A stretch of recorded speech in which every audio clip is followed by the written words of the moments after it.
ẹ kúlẹ̀ ẹ káàbọ̀ sórí ètò wa ètò yìí Ihinrere lórí ẹ̀rọ amóhùnmáwòrán Kaftan television ti Yorùbá. Ṣé àlàáfíà ni mo wà gẹ́gẹ́ bí èmi mọ̀ yín ọ̀rẹ́ yín olólùfẹ́ yín àbúrò yín ẹ̀gbọ́n yín àtàtàjọ iṣẹ́ ìṣàwáwò ṣé àlàáfíà ni ẹ̀yin náà wà.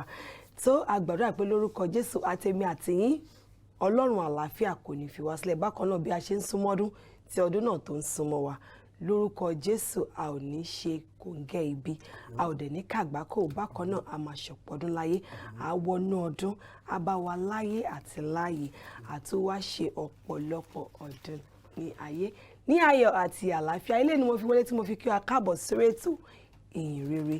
Ẹ wò Adefenwa Fowoshade lórúkọ tèmi ní èní àlejò tó jẹ́ oníwàásù tí wọ́n tún máa fi àdúrà láti fi ràn wá lọ́wọ́ ran ayé wa lọ́wọ́ ran ìrìn àjò wa lọ́wọ́. Wọ́n ti wà níkàlẹ̀ àwọn náà ni ìránṣẹ́ Ọlọ́run tá a pè ní Reverend Ogiriosa. Ó yá àlejò mi ẹ bá mi kí gbogbo àwọn olólùfẹ́ yín pátápátá.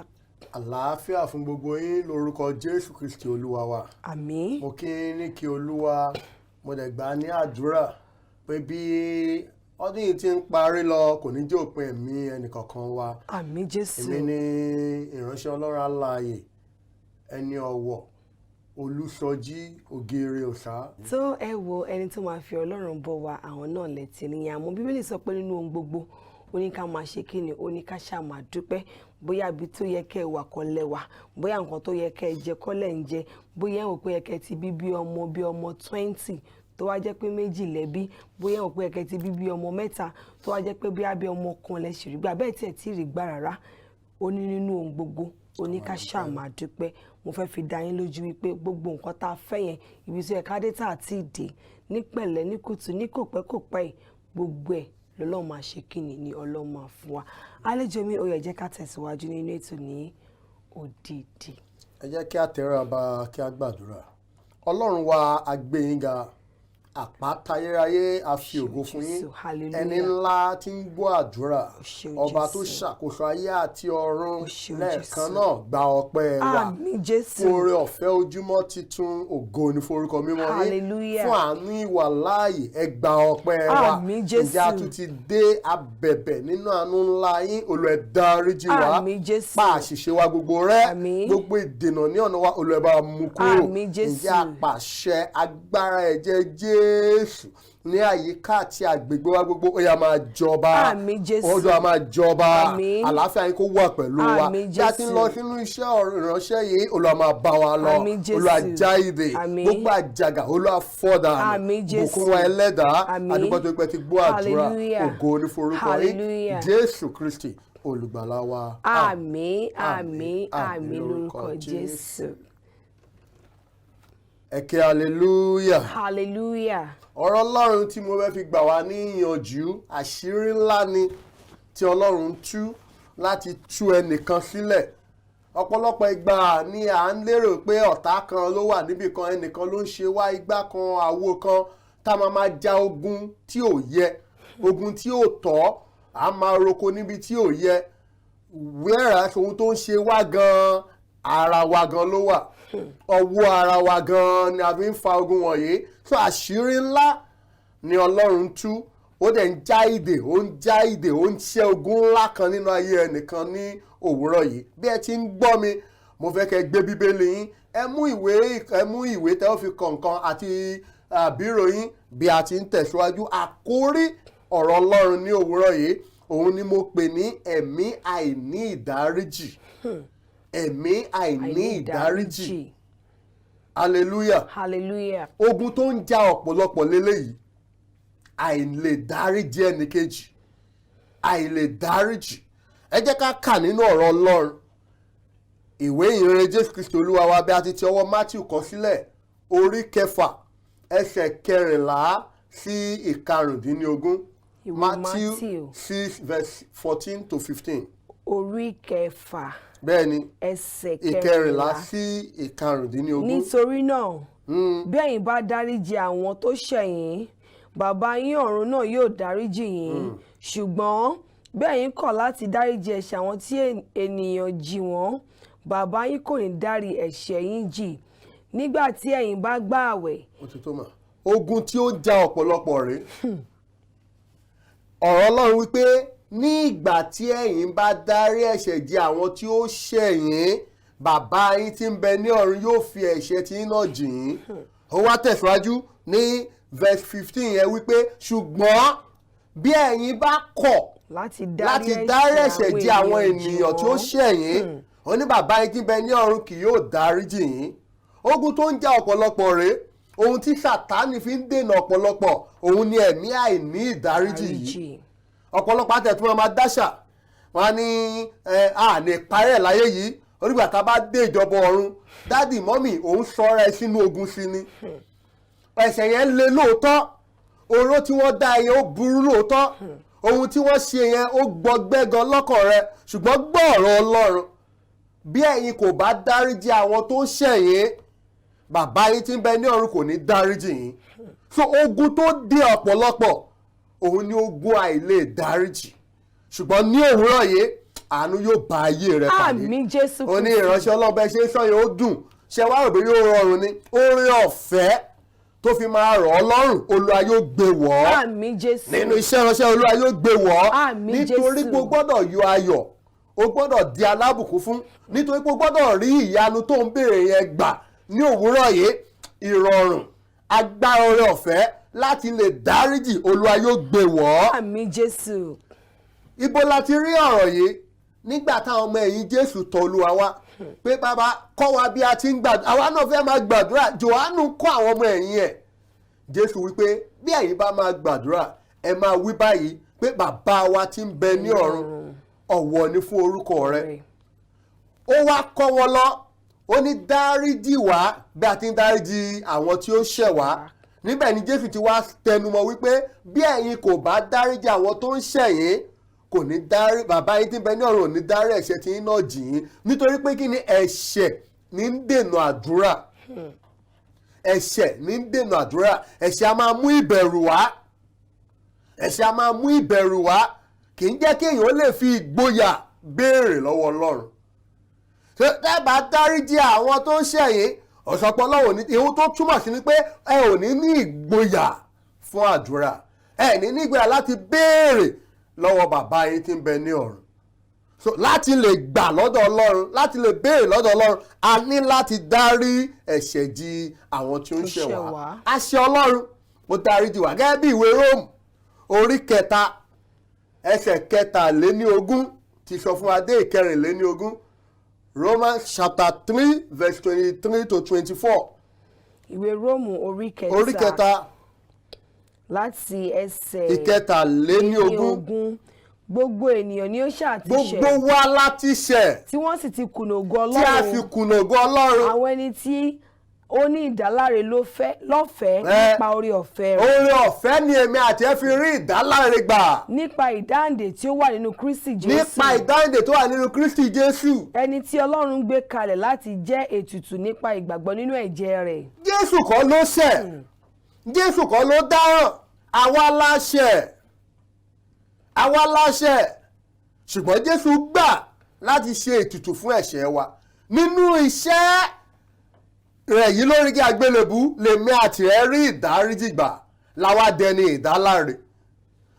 Ọlọ́run ò sọ ohun tí ó nira fún wa láti ṣe, ó ń sọ ohun tó ń fúnra rẹ̀ kọ́kọ́ ṣe fún wa.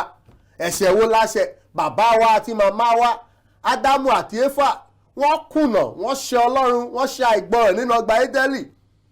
Nínú ìwé Genesis orí 3 wọ́n ṣe àìgbọràn sí Ọlọ́run, wọ́n jẹ èso tí Ọlọ́run ní kó má jẹ. Ọlọ́run lé wọn jáde nínú ọgbà. Ṣùgbọ́n nígbà tí àkókò tó, Ọlọ́run ṣàánú èmi àti rẹ. Ó rán Jésù Kristi láti kú fún ẹ̀ṣẹ̀ wa. Ó fún wa ní ìdáláre. A bọ́ lábẹ́ ègún ẹ̀ṣẹ̀ yẹn.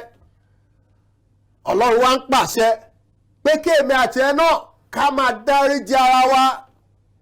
Ká má máa múra wa. Àwọn bàbá wa tilẹ̀ wí pé ká máa fi oró ya oró kì í jẹ́ kí oró tán nílẹ̀.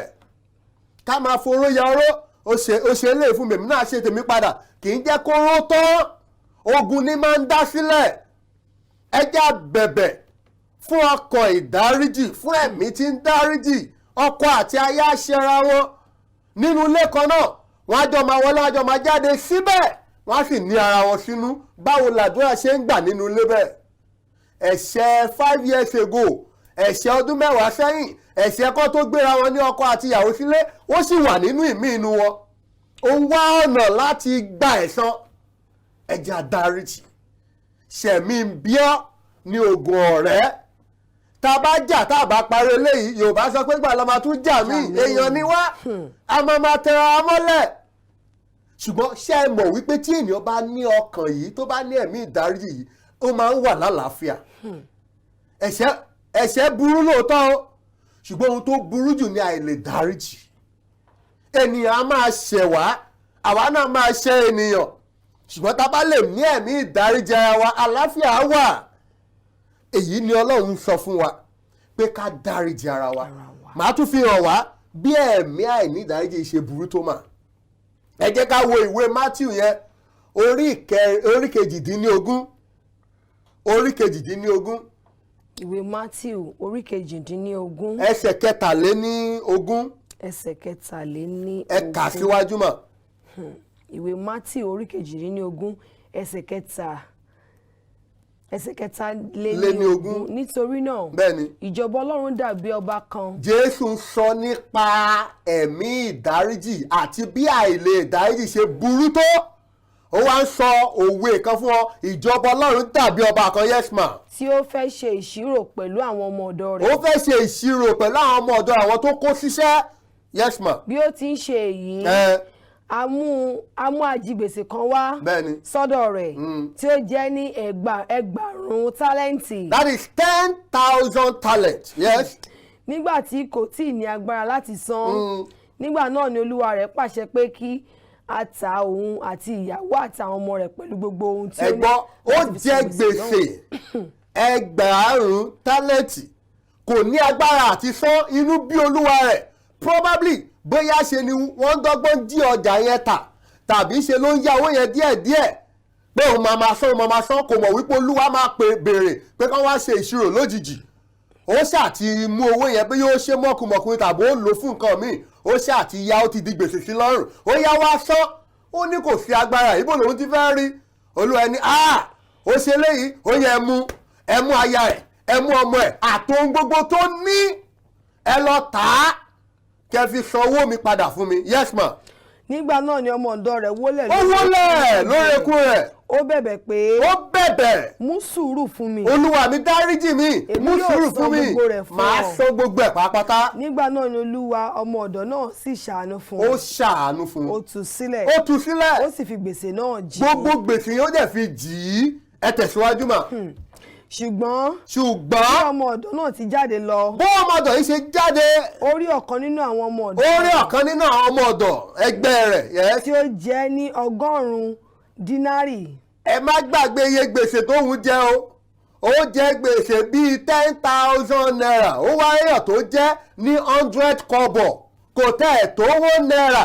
100 kọ́bọ̀. 10,000 talent ló jẹ.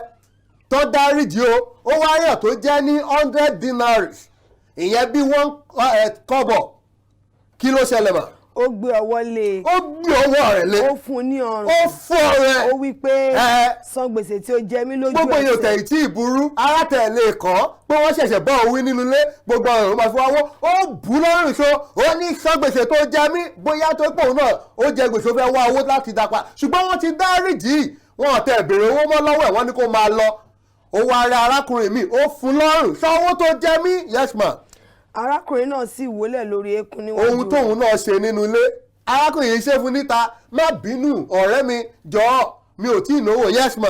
Ó bẹ̀ pé mú sùúrù fún mi. Bẹ́ẹ̀ni. Èmi yóò san fún ọ.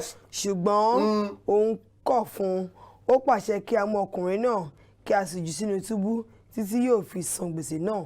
Bí ẹ̀ṣẹ̀ àìnídáríjì ṣe burú tó nìyẹn. Ẹ̀mí àìnídáríjì bó ṣe burú tó nìyẹn.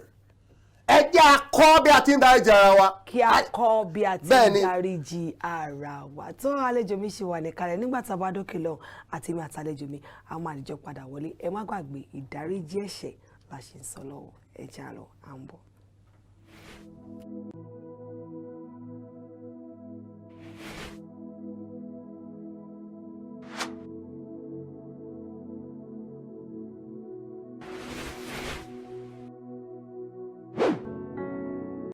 kúlé ẹ káwọ́ padà sórí ètò wa ètò yín Ìhìnrere lórí ẹ̀rọ amóhùnmáwòrán Kaftan television ti Yorùbá.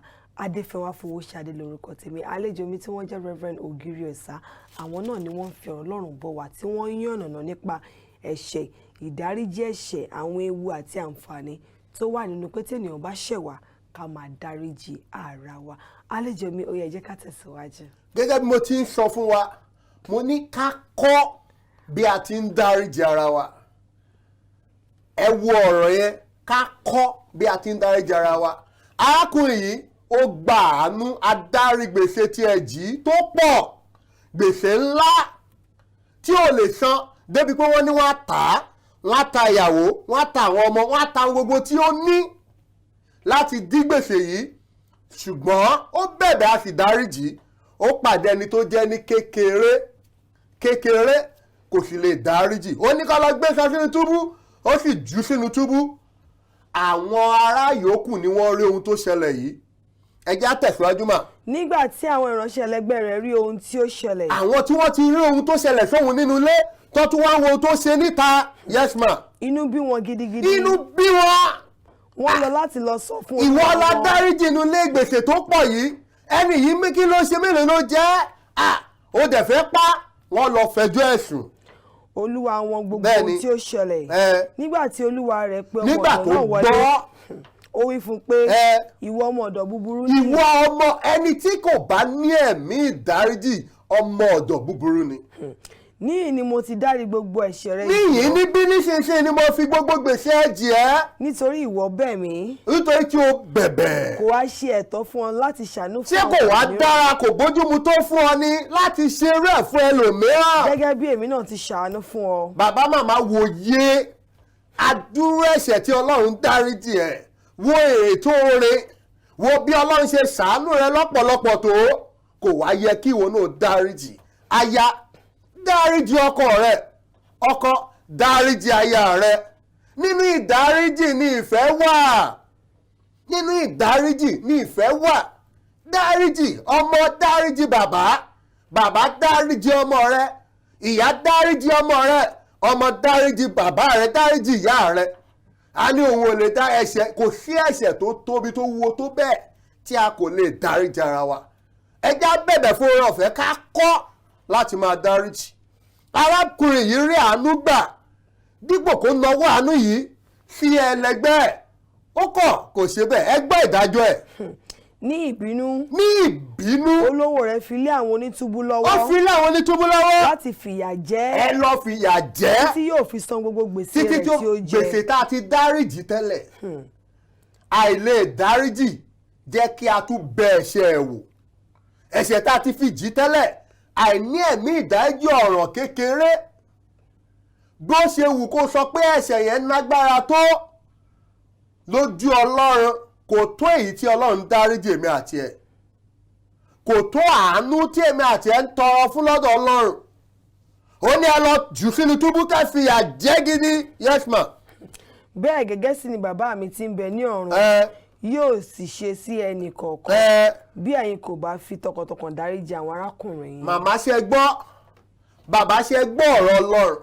Bí ẹ kò bá fi tọkàntọkàn dáríjì arákùnrin yìí, aya, ọkọ, ọmọ, ọ̀rẹ́, olùfẹ́, ẹ jẹ́ á máa dáríjì ara. Kí ni ọ̀rọ̀ náà tó sì dì mọ́kàn? Máa fi àwọn àṣírí kan hàn wá mà. Tí a kò bá dárí ẹ̀ṣẹ̀ jẹ ẹni tó ṣẹ̀ wá, àwa gan la wà nínú ìgbèkùn. Àwa la wà nínú àhámọ́. Mo sọ fáwọn èèyàn nínú ẹ̀kọ́ Bíbélì, ọ̀pọ̀lọpọ̀ tí wọ́n ṣẹ̀ wá táwa mú sínú, wọ́n ń ṣiṣẹ́ tiwọn lọ, wọ́n ń ṣe ayé tiwọn lọ, wọ́n ń bá tiwọn lọ káàkiri. Ìwọ́dẹ̀ yìí ń dì í, oyì ń dì dádì, oyì ń dì kiri. Ẹni tó ṣe ẹtẹ ti gbàgbé, ó ti ń lọ tiẹ̀. Ẹni tó ṣe eré ẹ kò tẹ ẹ̀rọ tí kò ṣe tó bí ẹnu mọ́. Bẹ̀bí wọ́n ṣe báyìí ló tún bẹ̀ sí ní rò ó. Ẹrù yẹn wá ń kì ẹ́ mọ́lẹ̀, ó kò jẹ́ kó lè tẹ̀síwájú. Àìlè dáríjì ẹrù ni. Dáríjì kó lè fúyẹ́. Dáríjì kó lè rọ́nà lọ. Ẹ má gbàgbé ohun tí mo fi bẹ̀rẹ̀ pé ọ̀pọ̀lọpọ̀ ogun tí ènìyàn ń jà tó wà nínú ẹ̀, ogun àìlè dáríjì ni ogun tí èèyàn fà fúnra ẹ̀ ni kì í ṣe èṣù kì í ṣe ọ̀tá lélẹ́yìí èyí téèyàn fà nígbà tọkọ àti ìyàwó sùn yàrá tẹ̀díra yín mọ́nú ẹ̀wá náà ń gbàdúrà àdúrà ó gbà bàbá di ọmọ mọ́nú ọmọ di bàbá mọ́nú ìyá di ọmọ mọ́nú ọmọ di ìyá mọ́nú ọ̀rẹ́ méjì ẹ lè jọ máa wọlé àdúrà ẹ lè jọ máa lọ bí ẹ jẹ gbogbo àtẹ bá ra yín inú yín korò síra yín ẹ dáríjì ara yín bí ẹ̀yin kò bá dáríjì ẹni tó ṣẹ̀yìn bàbá yín tí ń bẹ ní ọ̀run kò ní dáríjì yín ẹ jẹ́ akọ́ bí a ti ń dáríjì ara wa oore ọ̀fẹ́ láti dáríjì Olúwa gbé wọ̀ wá àmín Jésù gbogbo ẹrù tí àìlè dáríjì gbèrú wá agbára ẹ̀jẹ̀ Jésù gbà dànù lónìí àmín lórúkọ Jésù agbára ẹ̀jẹ̀ Jésù jó dànù lónìí àmín Jésù òmìnira lọ́wọ́ ẹ̀mí àìlè dáríjì Olúwa fi fún wa lónìí àmín Jésù ọkàn yìí ó mú gbàdúrà bó ti wù kó gbọgbẹ́ tó bó ti wù kó korò tó nítorí ọ̀rọ̀ tí ẹnìkan ṣẹ̀ sí ọ lónìí gba ìwòsàn àmín Jésù gba àlàáfíà àmín Jésù gba ìtura àmín Jésù gba òmìnira àmín gba oore ọ̀fẹ́ láti dáríjì àmín Jésù oore ọ̀fẹ́ láti yọ̀ǹda ó yá máa gbà á àmín Jésù in the name of Jesus àmín Christ Jésù amen amen ẹ̀ṣẹ̀ àìlè dáríjì ọ̀rọ̀ ńlá ni jẹ́ fẹ́ àṣírí hàn wá nínú ìwé Job jẹ́ fẹ́ àṣírí yẹn hàn wá Job orí 22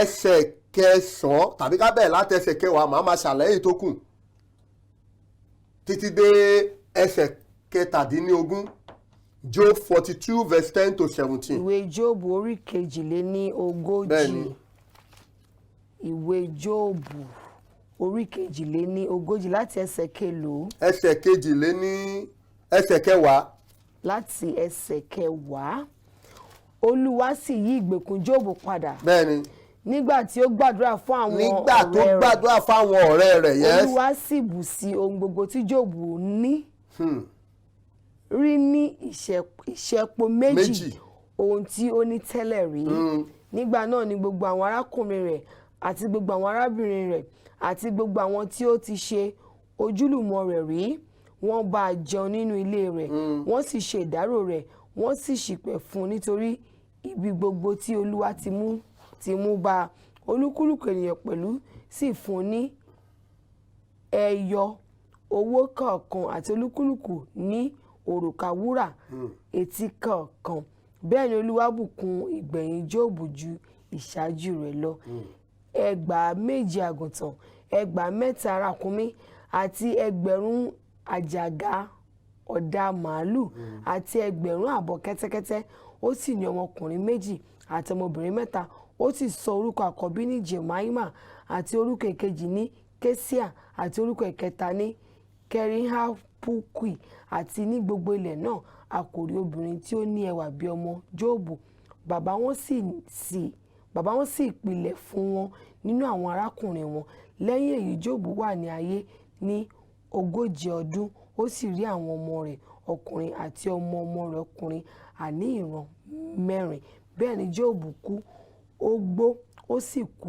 fún ọjọ́ púpọ̀. hallelujah a mọ̀ nípa ìtàn Jóòbù dáadáa Jóòbù yìí ni bíbélì jẹ́rìí rẹ̀ nínú Jóòbù orí 1 tí Ọlọ́run fúnra ẹ̀ jẹ́rìí wípé olódodo ènìyàn ni a kọ wípé ọlọ́rọ̀ ọlọ́lá gidi ni ṣùgbọ́n Ọlọ́run fún Sátánì láàyè láti dánwò ní gbogbo àkókò yìí Jóòbù ní ọrọ̀ tó pọ̀ ó ní aya ó sì ní àwọn ọmọ 10 ó ní ọrọ̀ tó pọ̀ ó ń ṣe dáadáa ó dára fún Jóòbù nígbàtí Sátánì bẹ̀rẹ̀ sí ní dán Jóòbù wò ó bà gbogbo nǹkan rẹ̀ jẹ́ ó pa àwọn ọmọ ẹ̀ àwọn ọmọ Jóòbù kú ìyàwó Jóòbù nínú ìwé Jóòbù yẹn ó wá tọ̀ wá ní orí 2 ẹsẹ̀ 10 wípé wo ipò tí ó wà yìí ó ṣe ṣẹ́ Ọlọ́run kó kú ó sàn ju èyí tó ṣe yìí lọ wo bí ayé ẹ̀ ṣe rí ó sì ń di òdodo ẹ̀ mú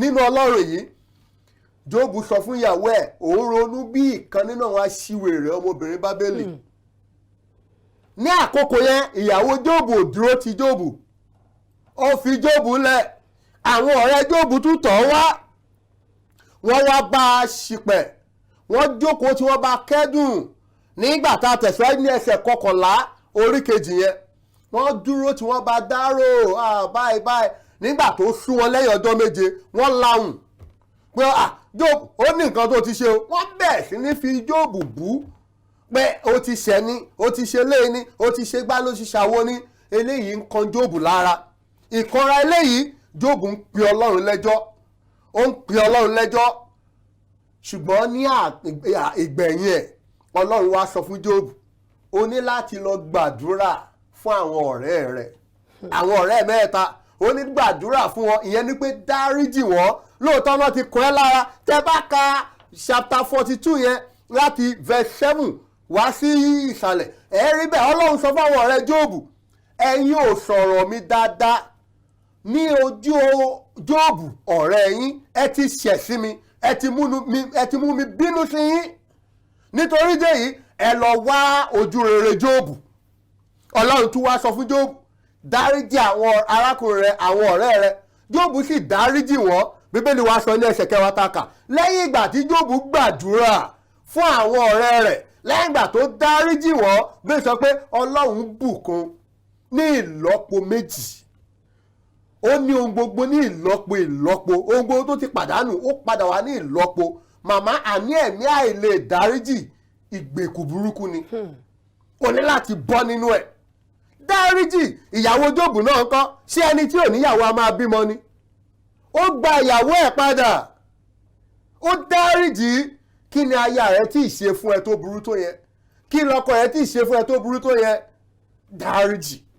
dáríjì gba nǹkan rẹ padà dáríjì yọ̀ǹda kí ìwọ náà bá lè rí àánú ńlá gbogbo àwọn ará ilé Jóòbù tí wọ́n bá ń jẹ tí wọ́n bá mú yìí ńkọ́ níbo náà wà nínú ìpọ́njú ẹ̀ bó ṣe ẹlòmíì ní láéláé wo fẹ́ yín mọ́ ìgbà tó ń dùn là ń mọ̀ rẹ́ ó dáríjì wọ́n ó tún pe wọ́n pa àṣírí wọn bá jẹ àwọn tí wọ́n kẹ́gùn ẹ̀yẹn wọ́n sì ń padà bọ̀ wá bẹ́ẹ̀ ya yọ̀. àmín Jésù. jẹ́ kí ẹ̀mí àìlè ìdáríjì ó fi ọ́ sílẹ̀ gba ẹ̀mí ìdáríjì láàyè yọ̀ǹda dáríjì wọ́n àṣírí ni Ọlọ́run tú fún ọ yìí ìwọ ni Ọlọ́run bá sọ̀rọ̀ dáríjì bẹ Ọlọ́run pé Olúwa ràn mí lọ́wọ́ láti dáríjì ó nira fún mi kò rọrùn fún ara mi ṣùgbọ́n fún mi ní oore ọ̀fẹ́ láti dáríjì ẹni yìí láti dáríjì mo yọ̀ǹda nítorí orúkọ rẹ pàápàá nítorí ọ̀rọ̀ rẹ tí mo gbọ́